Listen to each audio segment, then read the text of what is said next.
Ternyata kalau kita menginginkan sesuatu, alur untuk mendapatkannya itu kayak gitu teman-teman.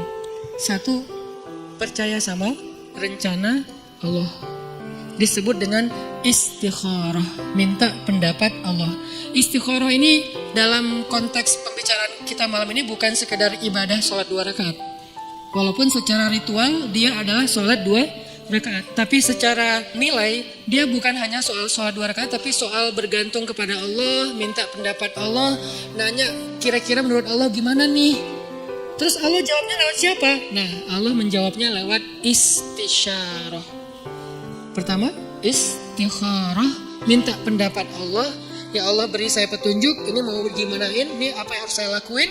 Nanti Allah nitip jawabannya lewat istisyarah. Istisyarah itu meminta nasihat orang-orang yang lebih paham, ulama, kiai, ustadz, siapa lagi, guru, orang tua, orang yang lebih bijak dari kita yang banyak pengalaman dalam urusan tersebut. Kita minta pendapat mereka, biasanya Allah nitip jawaban itu melalui lisan-lisan mereka yang terjaga. Karena memang Allah mengatakan auliyaullah, wali-wali Allah itu ketika dia sudah dekat dengan Allah, maka Allah menjadi pendengarannya, Allah menjadi penglihatannya. Maksudnya yang dia lihat itu sesuai dengan yang Allah inginkan, yang dia dengar itu hanya yang Allah ridhoi, yang dia ucapkan hanya yang Allah ridhoi. Artinya lisannya, telinganya, matanya udah terjaga, selain pikiran dan hatinya pastinya terjaga. Nah, orang kayak gini tuh utusan Allah setelah Rasulullah SAW dalam wujud ulama, da'i, bukan dalam wujud nabi dan rasul, karena tidak ada lagi nabi setelah Rasulullah. Jadi kita kalau mau tahu Allah nitip pesan ke kita, cari tahunya ke ulama. Syekh, Allah nitip pesan gak ke saya? Gitu kalau bahasa santainya ya. Tapi kan gak mungkin kita ngomong gitu. Emang lu siapa? Syekh maksudnya beri saya nasihat. Cuman itu terlalu resmi lah. Analoginya kita kayak nanya, ada pesan gak untuk saya dari Allah? Lewat siapa nanya pesan untuk saya dari Allah? Lewat orang solih yang lisannya terjaga. Biasanya Allah akan titipkan pesan lewat lisan mereka untuk kita. Ini namanya istisyarah, meminta isyarat. Isyarat itu bahasa Arab yang jadi bahasa Indonesia. Isyarah jadi isyarat. Isyarat itu artinya petunjuk. Jadi kalau ada yang ngasih isyarat berarti ngasih petunjuk. Itu arti sebenarnya dari isyarah. Jadi istisyarah meminta isyarat atau meminta nasihat yang sifatnya menunjukkan jalan mana yang baik yang harus kita jalanin. Karena Allah nggak bicara langsung kepada kita dalam bahasa wahyu kecuali apa yang sudah diwahyukan di Al-Quran. Karena yang bicara langsung dengan wahyu itu kan hanya para nabi. Kita kan nggak bisa langsung wahyu turun dari langit. Saya baru dapat wahyu, nggak bisa kan? Kadang-kadang kita kayak kegeeran gitu. Saya baru dapat ilham, padahal bukan ilham gitu kan? Ilham dari siapa dulu nih? Bisa jadi ilham dari wasawis syaitan. Siapa tahu ilham kita tentang komen, tentang caption, tentang postingan, tentang repost, broadcast, itu bukan dari Allah, dari setan, karena tidak terjaganya kita. Kalau para ulama, insya Allah mereka terjaga, Allah yang jaga mereka, sehingga insya Allah ilham mereka itu nggak dari mana-mana. Apalagi mimpi ulama itu adalah benar. Mimpi Nabi wahyu, mimpi ulama benar. Itu satu tingkat di bawah para nabi. Bahkan disebutkan mimpi ulama adalah satu bagian dari 70 bagian kenabian. Nabi itu kan punya banyak bagian kenabian, nubuwah namanya. Nah, satu bagian dari 70 bagian itu adalah mimpi yang benar dari seorang ulama atau orang soleh. Sehingga saya merasa bahwa minta nasihat dan minta doa dari Habib Ali Zainal Abidin itu bagian dari isyarah. Setelah itu ini nggak harus berurutan ya, istikharah, isyarat itu harus berurutan. Bisa yang mana yang memungkinkan duluan. Akhirnya kemudian saya istikharah minta Allah, ya Allah saya pengen ketemu Nabi. Pas umroh ternyata bisa ziarah Nabi di depan makam Nabi. Selain sholawatan, saya ngomong gitu semampu saya. Walaupun sebetulnya malu gitu mau ketemu Nabi. Kenapa? Amalan kurang, sholawat kurang. Ujuk-ujuk datang minta banyak request gitu kan. Kayak ngerasa gak pede. Tapi mau ke siapa lagi? Meminta nasihat dalam bahasa kayak apa ya, kayak orang lagi berkunjung gitu. Walaupun pastinya doanya kepada Allah. Jadi saya bukan berdoa kepada Nabi ya, berdoa kepada Allah. Cuman lagi ziarah tuh kayak ngomong gitu. Sebagaimana Nabi bicara dengan Khadijah ketika ziarah makam Khadijah. Ya Rasul, saya gimana ya? Mau gimana ini ya dakwahnya? Udah beres itu masuk ke Raudhah, ya Allah beri saya petunjuk. Doa yang saya nggak pernah tinggalkan, Rabbana atina min ladunka rahmah Wahayyi lana min amrina rasyada. Kalimat terakhir itu tuh. Wahayyi lana min amrina rasyada. Ya Allah, siapkanlah untuk saya petunjuk dalam urusan saya. Mau gimana nih kalau bahasa sederhananya? Ternyata Allah beri petunjuk lewat doa tadi para orang soleh.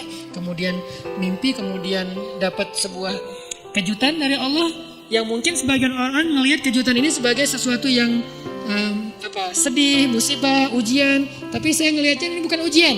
Ini justru jawaban dari doa saya bahwa Allah ingin memberikan celah. Oh gini masuknya. Sehingga akhirnya saya merasa bahwa saya mendapatkan apa yang saya minta. Ini sebagai testimoni orang yang pernah mencoba jalur itu ternyata berhasil. Maka coba deh dalam urusan kita. Gimana? Istikharah, istisyarah, istifta. Apa itu istifta? Istifta dari kata fatwa. Bahasa Arab kalau ada ista, alif sinta, itu artinya meminta. Apa minta apa? Gitu. Ini kode gitu. Jadi kalau dalam grammar bahasa Arab ada alif sinta, itu artinya meminta. Jadi kalau istisyarah meminta isyarah, istikharah meminta khiyarah, istifta meminta fatwa. Jadi minta fatwa itu mana? Halal haram, benar salah, hak batil, mana yang harus saya pilih? Nah itu namanya istifta. Sehingga datangnya harus kepada ulama. Kalau istisyarah boleh ulama, boleh orang bijak, boleh orang tua, boleh orang soleh yang ahli ibadah gitu kan. Bisa jadi ahli ibadah itu teman kita sendiri atau siapapun yang kita kenal. Tapi kalau istifta harus ulama. Kalau di Indonesia ulama yang tergabung dalam sebuah organisasi yang resmi, majelis ulama. Itu yang masalah istifta. Dan yang keempat, ini yang paling penting, istiqomah. Apa arti istiqomah? Banyak orang mengartikan istiqomah itu terus menerus, bukan. Itu namanya dawam. Kalau kita sholat tahajud setiap malam selama setahun, namanya dawam dengan tahajud. Disebut orang yang qawwam. Kalau sekali doang, qaim. Kalau kita puasa setiap Senin Kamis selama bertahun-tahun, namanya dawam, berpuasa. Disebut dengan sawam. Kalau sekali doang, so'im. Kalau cewek, so'imah. Nih, berarti so'im, so'imah ini puasa cowok, puasa cewek. So'im, so'imah. Kalau udah sering, sawam, sawamah. Kalau qiyam, qaim, qaimah. Kalau udah sering, qawam, qawamah. Itu dalam bahasa Arabnya. Nah, itu namanya dawam. Terus-terusan, daimun gitu kan. Mereka selalu dawam. Tapi kalau istiqomah, artinya bukan konsisten. Dawam itu kan konsisten. Kalau istiqomah itu komitmen. Apa bedanya? Kalau komitmen itu tetap on the track apapun yang terjadi. Itu namanya istiqomah. Gak mau keluar dari garisnya. Gak mau keluar dari fisabilillah. Gak mau keluar dari syariat. Dengan batasan syariat yang luas pastinya. Jangan sampai kita menuduh orang udah keluar dari batasan syariat padahal batasan kita sempit. Bisa jadi dia gak keluar. Cuman batasan kita yang sempit. Harusnya syariat itu luas. Keluasan syariat tergantung wawasan Islam kita. Ada yang mengatakan, oh itu gak boleh, padahal boleh. Kenapa dia bilang gak boleh? Karena mungkin dia baru tahu satu dalil. Itu haram, padahal makruh. Itu makruh, padahal mubah gitu kan. Nah intinya, kalau kita gak keluar dari batasan syariat, apapun kejadiannya, kita disebut orang-orang yang istiqomah. Komitmen dengan Islam. Kalau komitmen, Allah pasti bantu.